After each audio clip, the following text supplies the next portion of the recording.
ปฏิบัติตามมาตรา 60 ของกฎหมายว่าโดยสภาแห่งชาติฉบับปรับปรุงปี 2020 และปฏิบัติตามมติของคณะประจำสภาแห่งชาติฉบับเลขที่ 158/คปจ ลงวันที่ 26 เดือน 5 2025 ว่าโดยการดำเนินกองประชุมสมัยสามัญเทื่อที่เก่าของสภาแห่งชาติสุดที่เก่าปฏิบัติตามเนื้อในจิตใจดังกล่าวบรรดากรรมาธิการคณะเลขาธิการสภาแห่งชาติได้ประสานสมทบกับรัฐบาลและภาคส่วนที่เกี่ยวข้องในการกะเกียมเนื้อในที่จะนำเสนอต่อกองประชุมครั้งนี้และมาถึงปัจจุบันเห็นว่าการกะเกียมแม่นครบถ้วนสอดคล้องกับกฎหมายและนิติกรรมไต่กฎหมายแล้วข้าพเจ้าในนามคณะเลขาธิการสภาแห่งชาติหัวหน้ากองเลขากองประชุมสมัยสามัญเทื่อที่เก่าของสภาแห่งชาติสุดที่เก่าขอตั้งหน้าคณะประจำสภาแห่งชาติแจ้งมายังบรรดาฐานพนักงานทหารตำรวจนักเรียนนักศึกษาปัญญาชนกรรมกรชาวผู้ออกแรงงานพ่อแม่พี่น้องประชาชนลาวบรรดาเผ่าในทั่วประเทศและพี่น้องชาวลาวที่อาศัยอยู่ต่างประเทศให้รับทราบเกี่ยวกับการดำเนินกองประชุมสมัยสามัญเทื่อที่เก่าของสภาแห่งชาติสุดที่เก่ามีดังนี้และกองประชุมสมัยสามัญเทื่อที่เก่าของสภาแห่งชาติสุดที่เก่าจะได้ไขขึ้นในวันที่เก่าถึงวันที่26มิถุนายน2025ที่ห้องประชุมใหญ่สภาแห่งชาตินครหลวงเวียงจันทน์ซึ่งจะใช้เวลาดำเนินกองประชุมทั้งหมด14วันบ่รวมวันพักราชการและกองประชุมครั้งนี้สภาแห่งชาติจะได้พิจารณาและรับรองเอาปัญหาสำคัญพื้นฐานของประเทศชาติมีดังนี้ 1. ภาคเวียกงานของรัฐบาลมีจำนวน6เวียก 1. แม่นบทรายงานของฐานนายกรัฐมนตรีเกี่ยวกับการจัดตั้งปฏิบัติแผนพัฒนาเศรษฐกิจสังคมแผนงบประมาณแห่งรัฐ6 เดือนต้นปีและทิศทางแผนการปี6 เดือนท้ายปี 2025 2. บทรายงานเกี่ยวกับการทาบทามหางแผนพัฒนาเศรษฐกิจสังคมแห่งชาติ5 ปีครั้งที่ 10 2026 ถึง 2030 3. บทรายงานเกี่ยวกับการจัดตั้งปฏิบัติบรรดานโยบายนิติกรรมกลไกต่างๆในการพัฒนาพลังงานไฟฟ้า 4. บทรายงานเกี่ยวกับการจัดตั้งปฏิบัติปีท่องเที่ยวลาวและทิศทางแผนการในต่อหน้า 5. บทรายงานเกี่ยวกับผลการสรุปตีราคาการโฆษณาเผยแพร่กฎหมายทั่วประเทศ 6. บทรายงานเกี่ยวกับการให้นโยบายพิเศษโครงการก่อสร้างซ่อมแปลงทางในระยะใหม่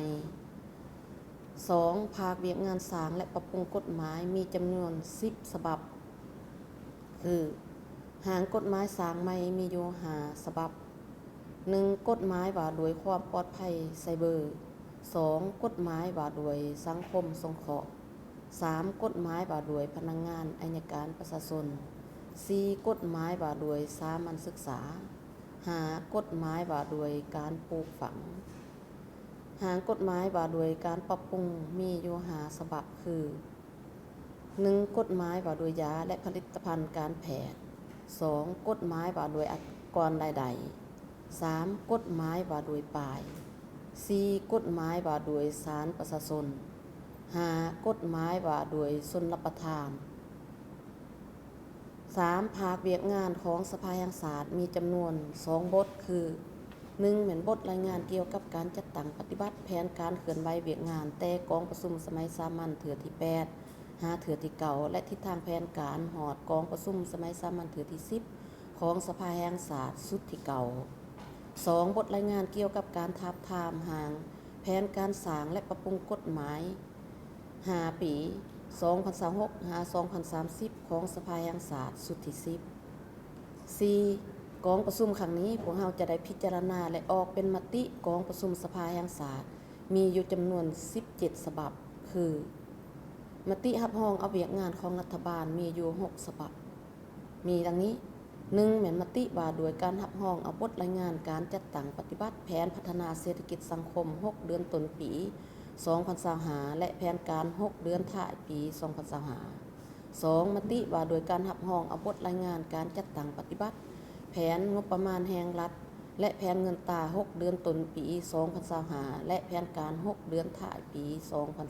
2025 3. มติว่าโดยการรับรองเอาบทรายงานการจัดตั้งปฏิบัติบรรดานโยบายนิติกรรมกลไกต่างๆในการพัฒนา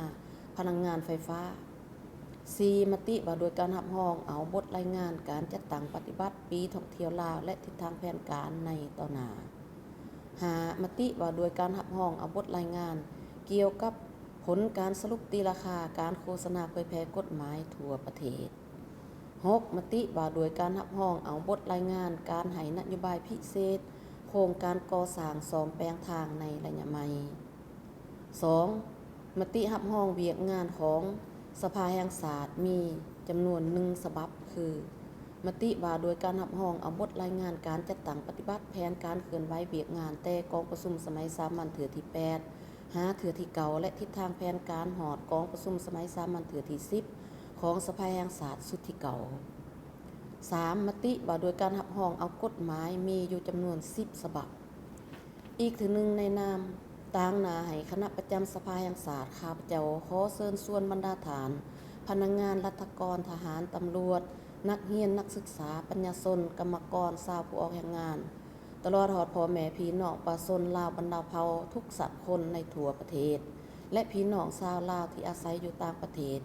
จงพร้อมกันติดตามการดำเนินกองประชุมสมัยสามัญเถือที่เก่าของสภาแห่งชาติสุดที่เก่าครั้งนี้ขอแจ้งให้บรรดาฐานทราบว่าในระยะการกะเกียมและดำเนินกองประชุมคณะเลขาธิการสภาแห่งชาติได้จัดตั้งหน่วยงานรับคำเสนอของประชาชนผ่านโทรศัพท์สายด่วนเพื่อรับเอาคำคิดคำเห็นคำเสนอโดยกงจากประชาชนที่จะส่งไปยังกองประชุมสภาแห่งชาติซึ่งบรรดาฐานสามารถส่งคำคิดคำเห็นและคำเสนอไปยังกองประชุมใดคือ